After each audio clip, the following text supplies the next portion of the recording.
Welcome to the Defense and Aerospace Report. I'm Vago Muradian here at the United States Institute of Peace for the European Union's annual Common Security and Defense Policy Conference, bringing European security here to the United States, one of the rare conferences the EU hosts outside the European Union, and this annual gathering is co-sponsored with the Center for Strategic and International Studies, and we're honored to have with us His Excellency, Ambassador David O'Sullivan, seasoned Irish diplomat who's been serving in this role of representing the EU in the United States now for 3.5 years. Sir, thanks very much for taking time from your big event. My pleasure. Thanks for being here. It's always a pleasure. You started this off with a joke that the last thing you wanted to talk about was steel and aluminum tariffs, and there I go. I'm going to start off with that as we get to the issue of security. From your standpoint, I want to get your take on this. There's a concern that we are at the opening phases of something which could prove quite damaging to transatlantic, the relationship, but also is going to spread to security. Talk to us a little bit from your standpoint. Where are we, where we're likely to go, and how do both sides end up in the most positive space as opposed to something that's less positive? Well, I agree that the issue of steel and aluminium tariffs is controversial between us. We feel these tariffs are not justified, illegal under WTO rules, and we will retaliate in the way that we see fit. We've taken a case to the WTO legal case, and we will introduce rebalancing tariffs on an equivalent amount of US exports. That's how the system works. We've been here before. We've had steel arguments going back in 2001, 2002. We had a similar argument about these kind of tariffs, based slightly different legal base. It concerns a relatively small percentage of our overall trade at the moment, less than 1%. So it's our hope that we can contain this discussion to that level, and that we can continue to talk about the broader trading relationship, which continues to be hugely positive and hugely beneficial to both sides. The European perspective on this is that we believe that we both gain enormously from our trade relationship, that it's actually a very equal trade relationship, and that the issue of deficits and surpluses has much more to do with macroeconomic factors than with the conditions of trade between us. We've heard from the American president in the case that he's made. From your standpoint, you helped organize a lot of European cats on one page in the Washington Post in an op-ed piece. But talk to us a little bit from your perspective, making the case on why some of the perceptions that are out there about transatlantic trade are off or incorrect from your perspective. Well, we believe that the trading relationship between the United States and the European Union is mutually beneficial. American companies make a lot of money out of trading with Europe. We are the largest export destination for 45 out of 50 states, larger than China. We are the biggest investor in the U.S. economy. 70% of foreign direct investment in the U.S. comes from the European Union. We create jobs. We create exports. Some of our automobile manufacturers who are invested here are actually the biggest exporters out of the American market. So we believe it's mutually beneficial, and if you focus exclusively on the issue of the deficit and the surplus, this is to underestimate the other factors which intervene on that, such as macroeconomic factors, the fact that America is an economy which consumes a lot, saves very little. Any economist will tell you, by definition, if that's your macroeconomic posture, you will have a trade deficit with everyone. That trade deficit may be bigger or smaller if the playing field is not level. And that's certainly the case with China. We agree that the playing field with China is not level. We believe the playing field between the United States and Europe is equal, and we are both is very level, and that we are both benefiting from this hugely important relationship. We are each other's most important economic partners by far. But is there a danger that steel and aluminum tariffs to industries core to defense industries end up contaminating that ends up contaminating the security relationship, and what are the ways to avoid that from your perspective? Well, I hope not. And you mentioned that steel and aluminium are core to the defense industries. I'm not sure that's true. The Pentagon submission in the earlier investigation into this issue of whether steel and aluminium were essential for national security indicated about 3% of current output of U.S. steel and aluminium is needed for defense purposes. So I think we need to put that in context. I think it's very important that these kind of disputes are contained within their own limits, and that we do not allow this to influence the broader relationship. That's not always easy, given the politics on both sides of the Atlantic, but I think both sides are committed to trying to do that. We will have a NATO summit coming up in Brussels in July, and I hope once again we can have a reaffirmation of the strong commitment of both the European partners and the US to this relationship, which is vital for both our securities. It's not just that NATO protects Europe, it protects American security by pushing the possibility of conflict out of North America and into the European region, and provides additional security for the United States. When you, there is always a concern, or at least some of the folks here in Washington make the case that actually Europe and the United States don't have a common view of sort of global security threats. For example, the Nord Stream pipeline effort is given as evidence of that. I mean, just even earlier I was talking to a friend here who's attending the conference, and he said, well, you know, does the EU have the same view of a Russia threat, for example, as everybody else does, given that, you know, and how can the Nord Stream effort exist in an environment where Russia is considered a challenge? How do you square that circle when you're talking to American friends when they ask whether the EU and the United States have the same perception of the threat, even the threat to Europe? I think by and large we do share the same perception. I mean, we certainly see Russia revanchism as a very serious threat to European security. Russia's annexation of Crimea and their virtual invasion of eastern Ukraine has completely destabilized the security architecture on the continent, and we need to push back against that, and we have had a very strong partnership with the United States on that issue.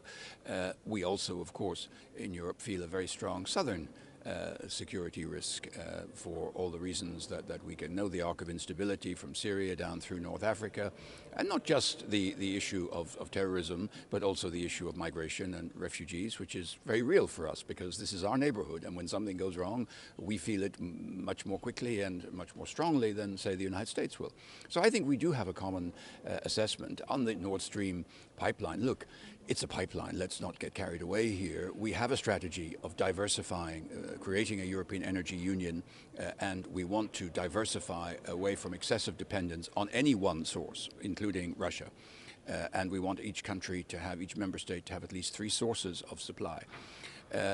And we are working in that direction through interconnectors, through improving our use of LNG, including exports from the United States, if it's commercially interesting for your companies to do that.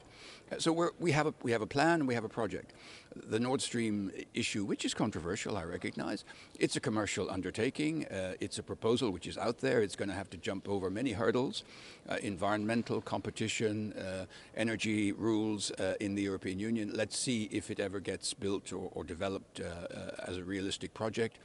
We are concerned about the impact it might have on transit through Ukraine, because we understand that that's a very important source of revenue, and that's something that is actively under discussion. So I don't think that the issue of one pipeline puts into question whether we have a common perception of threats. And I think we all agree that we have a very serious challenge faced by Russia and its aggression in the east, but also its active policy of interfering in, or trying to interfere through social media and other ways in elections, misinformation. So we, I think, are very much on the same page on those issues. Do you think that the perception of division or a transatlantic rift is something that perhaps Putin will want to take advantage of at some point? Is that a concern that you have, that here is a guy who we've underestimated his willingness to take risk, and it was after the Olympics where he decided to do his Ukraine gambit. Everybody said he wouldn't go to Syria, and he ended up going to Syria. Do you think that there's a danger that seeing at least the tension may give an opportunity to an opportunist to take advantage of it? Well, I wouldn't want to speculate about, future actions by President Putin or by Russia. I think it's clear that transatlantic unity is the best barrier to aggression by our adversaries. And when we are divided, then we open opportunities. On the other hand, we are democracies. You have elected here in the United States a president with a disruptive agenda who feels he has a mandate to look again at the trading relationship, at the security relationship, at the defense relationship, and we have to respect that. Equally, we have constituencies in Europe, and people have their views, and as two sets of democracies on both sides of the Atlantic. We also, that's the difference between us and China and Russia. We are functioning democracies. Therefore, there's a diversity of view, and that will get publicly expressed. The trick is to allow that to take place, but in an atmosphere which does not undermine our fundamental commitment to our alliance and our recognition that we are vitally important to each other's security. That's the reason why diplomats like you have to work overtime to make sure that the dialogue is continuing. Do you think that the harshness of rhetoric, as somebody who spends some time in Europe, there is a concern that the tone, at least from the American president, is something that is very off-putting to Europeans and will end up actually putting us in a worse place? Do you think that the rhetoric is an issue that could end up becoming something of a much more serious stumbling block that can't be papered over? I repeat, we're democracies.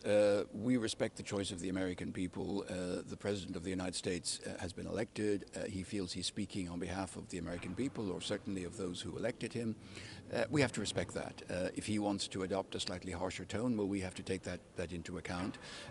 But people should not be surprised if there is also a slightly sterner tone coming back, because it's a debate between partners, so I think we have to respect democracy, freedom of expression. That's what makes us who we are, is our ability to have this open debate and frank discussions between us. That's the difference between the discussions that, for example, used to take place within the Soviet Union between Moscow and the satellite states in Eastern Europe. That's not the model we want, where everyone has to speak with perfect harmony imposed from outside. So I think frank exchanges of views are healthy. We have a body politic on both sides of the Atlantic who have concerns and issues. They want that expressed by their politicians. The job is, having expressed those differences, to figure out how we get from differences to agreement. And I'm sure that, as we have always done, we will make that journey. Let me ask you about broader security cooperation, and so we're set in the context of a more strategic question.